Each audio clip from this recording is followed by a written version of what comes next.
Hello Planet Internet, I am Emperor Cole and this is Emperor Cole Film Review brought to you by MindBenderENT.com. And today I'm here to review Creed 3, written by Keenan Coogler and Zach Balin, directed by Michael B. Jordan. Everybody, let's get ready to jump in that ring and do it one more time. Let's go!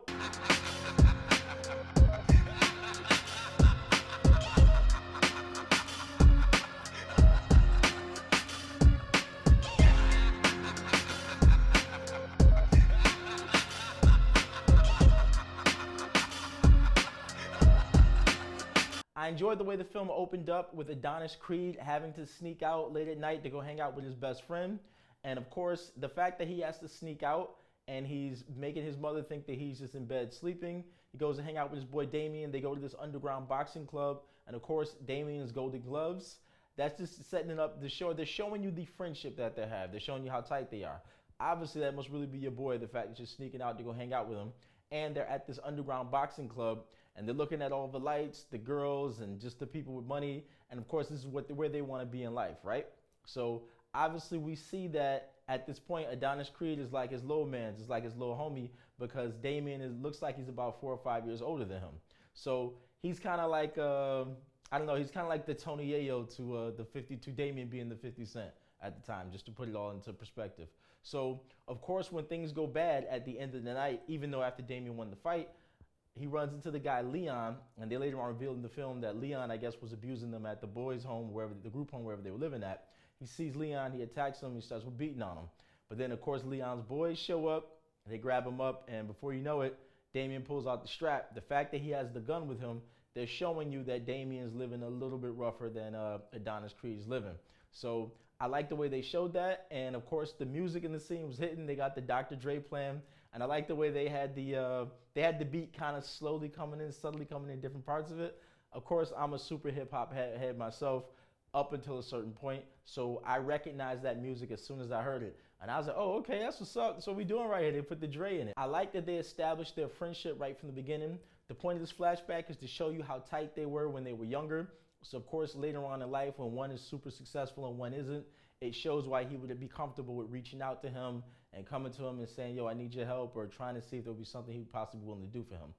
Also, given the fact that he has to sneak out to go hang out with Dame and he couldn't just like readily knock on the door and come get him, that's kind of showing that the mother didn't like Dame as being his best friend, felt like he was a bad influence. This is the hint or the inclination on why later on in the movie, when it's revealed that all those letters that he wrote, here's the hint that the mother didn't like Dame as his friend, and it's the reason why his mother kept all those letters from him, because she didn't want him keeping in contact with him, because she felt like he was a bad influence and could possibly pull Adonis Creed into the wrong lifestyle and possibly take him down with him. I really like the way the film was a very personal movie to the character Adonis Creed, and I like the fact that they delved into survivor's guilt. How much of an obligation does Adonis actually have to his former best friend? So that's something that happens in real life sometimes, and even in the entertainment industry. This other person whose life didn't turn out so great, oftentimes there's a lot of envy and there's a lot of entitlement on that other person's part.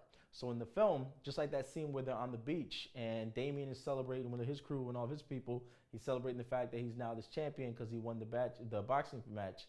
And when Adonis comes up to him and he's like, yo, you played me, and he shows him the picture, that he figured out that the guy that he had attacked, Drago, was actually one of his homeboys that he was locked up with. That was a nice reveal. I like that. And he's like, yo, you know, and he says to him, he's like, I watched you for all these years, watch you living my life. That showed how envious he was of him. So just like when he invited him to the house to meet his wife and meet his daughter, it's showing like he's looking at everything and like he's wide-eyed looking at all the stuff that he has in this nice living environment that he has. But you can tell that the underlying emotion there is he's envious of him. He's jealous. He feels like this was all supposed to me. I was supposed to have all this. And he's upset with him as if he locked him up, as if he took it away from him, as if he stole his opportunity. And like I said, I've seen some instances on a much smaller level in real life where people have a lot of animosity and they're very envious of other people who've been more successful than them. And I like the way they did the parallel also between Damian, the fact that he never was able to fulfill his dream, and he felt like his dream got away from him. And they have that little bit of that parallel going on with Adonis's wife. I can't remember Tessa Thompson's character's name right this moment, but the fact that she made it her dream to being a famous producer and musician and musical artist, but now she's losing her hearing, and because of losing her hearing, she can't perform live because it's going to accelerate the process of her losing her hearing and going deaf or completely deaf. So she decides to just produce other artists. So it's like she has to watch other artists perform her songs that she wrote and she put her time into creating. She has to watch other artists make songs over the beats that she's made. So obviously she still gets some of the shine and some of the spotlight because she's the producer behind it, but ultimately she's not the person that's in the front. She's no longer in the public's eye in that particular way anymore. So the way that they had that conversation that took place at that party between Dame and Tessa Thompson's character, where he's saying to her, do you miss it? You know, like, it's gotta hurt to watch somebody else up there perform your song.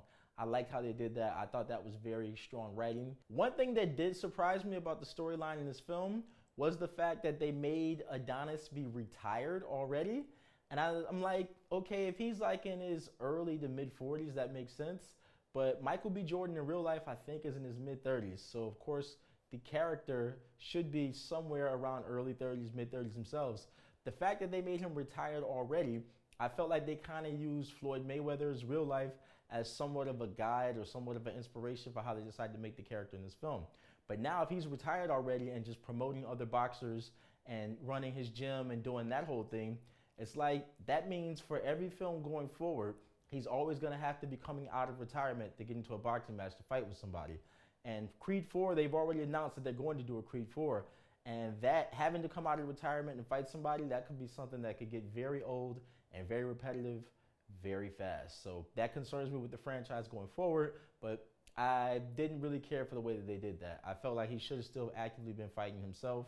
I like the way that they showed that even though Adonis Creed had this great life and he had everything going for himself, not only was he rich and famous and successful as a boxer, his wife is a great artist. She's rich and famous as well. They've got this marriage together, but then they have a daughter who is deaf.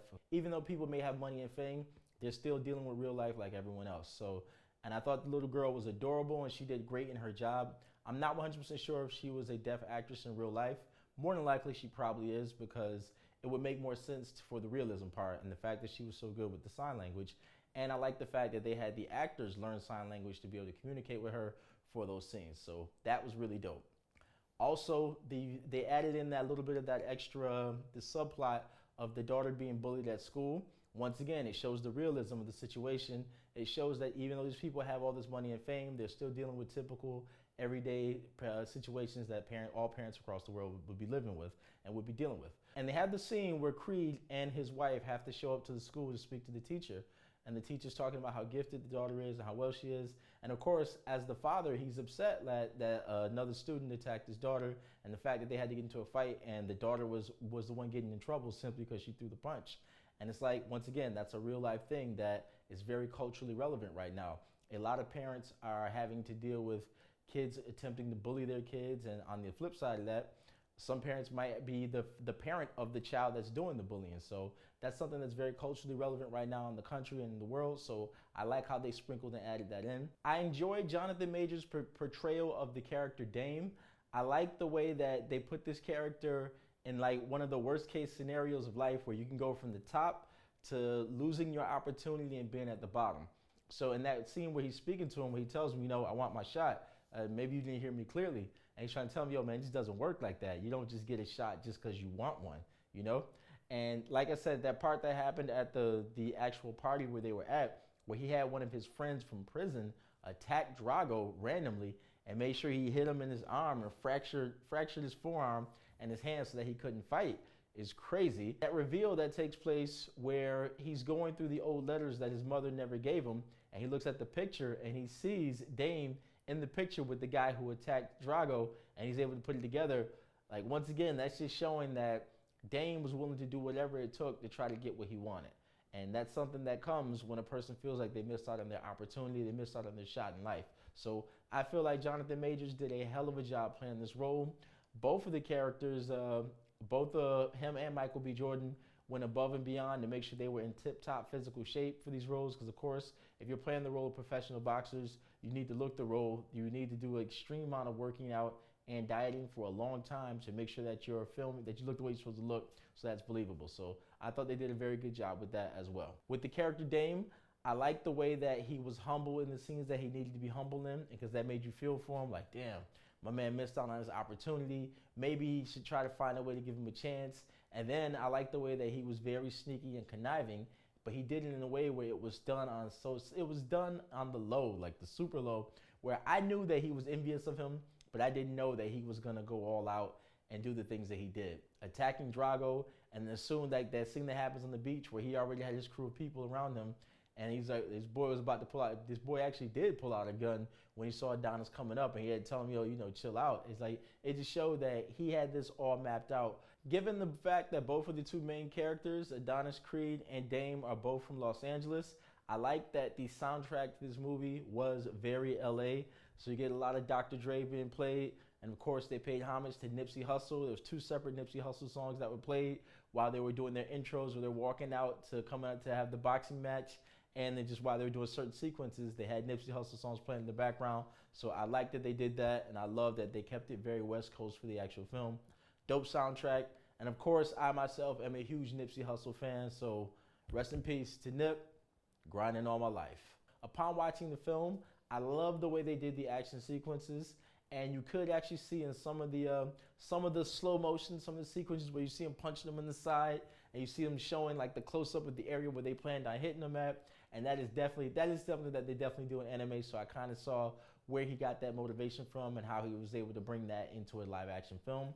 Also, the end fight scene where it completely, like the audience completely disappears. And it's like they're in this, like, I don't know, it's almost like they're in this realm where it's just the two of them. And they're boxing and they're yelling and screaming at each other in the ring. And he punches them and like the ropes like kind of turn into these bars and looks like he's in a prison.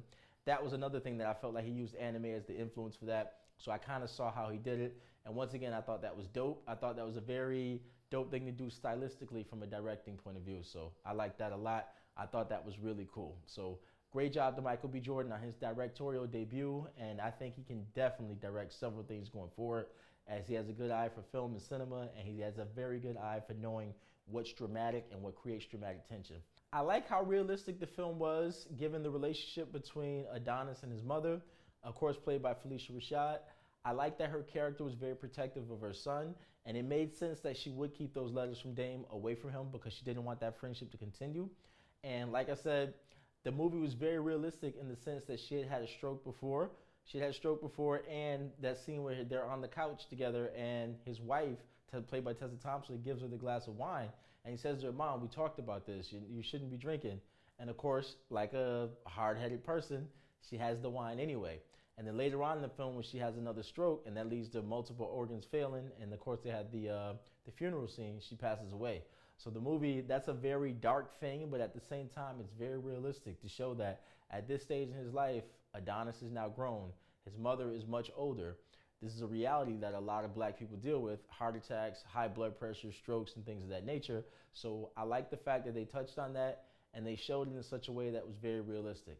And of course, I didn't see the mother passing away coming, but it makes sense that he gets into an argument with his mom when he finds out that she kept all the letters from him that Damon wrote, and he feels like she fractured the relationship between him and his best friend. When he gets upset with her and he says some negative, mean things to her in that particular moment.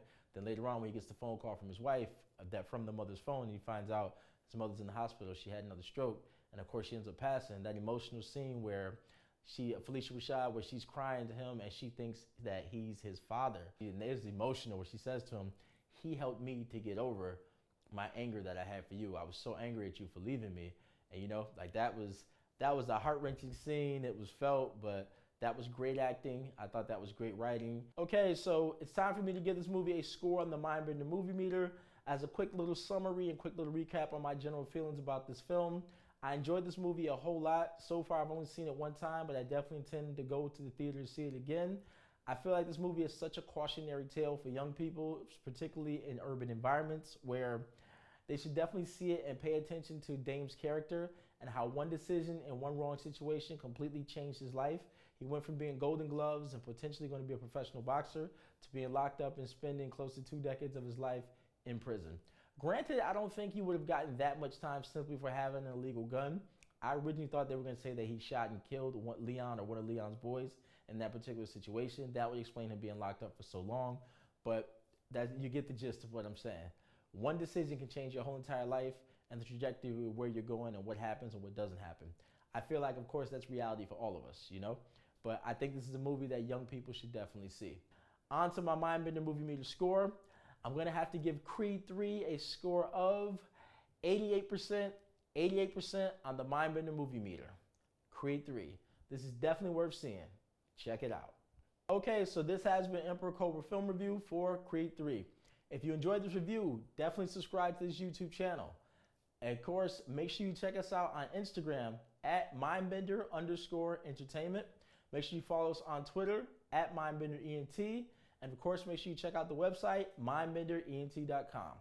And of course, on this YouTube channel, we'll have more movie reviews, more top 10, more top 5 lists, short films, and all things entertainment. Remember, the future is now.